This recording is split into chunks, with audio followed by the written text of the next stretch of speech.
বাবা সোহেল, হ্যাঁ বাদান। একটু দাঁড়াও, তোমার সাথে কিছু কথা ছিল। হ্যাঁ বাদান, বলেন।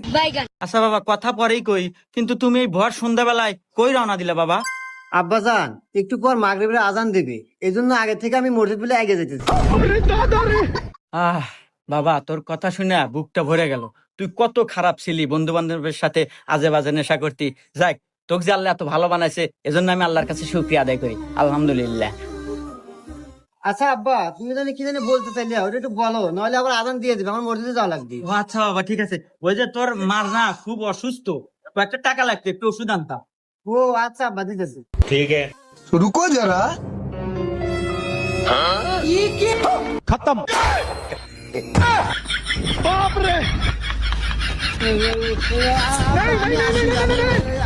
আসি। বন্ধুরা, কি বুঝলেন? পোশাক এবং লেবাস দেখেই মানুষ চেনা যায় না, মানুষের মনুষ্যত্ব থাকে তো মানুষের